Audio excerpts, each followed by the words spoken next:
if I go by what's up now, as opposed to what was up before, or what I thought I saw before, then it looks as if there's something very different that happened. I didn't know that I could be so non-malicious.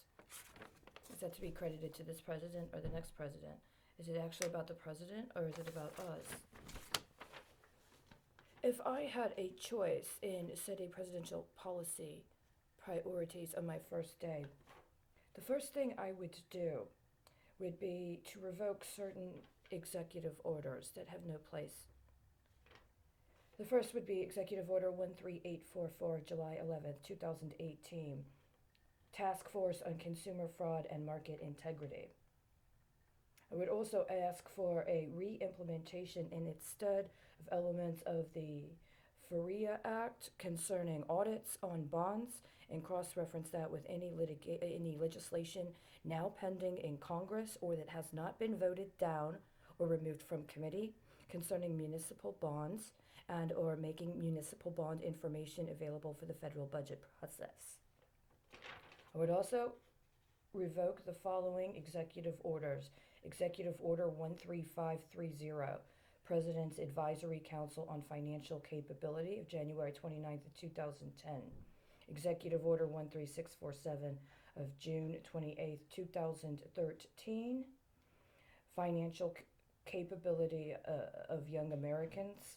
and Executive Order 707, Using Behavioral Science Insights to Better Serve the American People, dated currently for September 15th of 2015, but there was a closeout report on that time frame. So right now the information available online initially regarding the Task Force on Behavioral Science Insights to Better Serve the American People is tearing to the date when there was a report that was issued in conjunction with the cessation of that particular task force, as opposed to actually addressing the date that the task force started. So right now, just like when Trump was swearing in, there is misrepresentation online of information connected to an appropriate attribution. But I already have provided reports and already am on the record, including in legal filings, with the specific executive orders of concern that should already have been revoked and should also have been challenged by the Department of Justice and or members of Congress for their constitutionality in a formal and public manner. Additionally, I would be implementing a criminal opiate abuse task force. Attendant with this task force would be an explication of a line of secession within the DOJ that also develops contingency plans regarding decentralization of Department of Justice operations in conjunction with state departments of justice,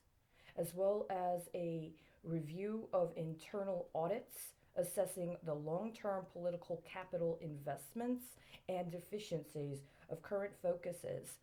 specific to what was ongoing as part of the opiate epidemic. This should also go back to litigation that precedes current task force associated with it as the opiate epidemic and examines specifically litigation from the pharmaceutical companies of concern that may have involved derivative litigation, including the long-term impacts and any statutes of limitations or extended timeframes during which those derivative litigious efforts were intended to be accomplished. This is also going to address the material causes of the proliferation of domestic drug abuse and narcotics trafficking. The Department of Justice is to work with the different states' departments of justice to do a internal review within the first 60 days of the cost associated with investigating and prosecuting the opiate epidemic and assigning it in the manner that it has, i.e., a evaluation of the benefits associated with the manners in which it has been prosecuted, but compared with what it would have cost and what it has cost in refusing to mount criminal prosecutions specific to distribution, patterns of distribution, and how these patterns of distribution have impacted other potentials for distribution, both domestically and in connection with international anti-narcotics efforts. This is very important because one of the things they're going to have to focus on after the 60-day review is going to be how this impacted the rollout of telemedication regimes and how it may have intersected with deregulation of the telecommunications sector.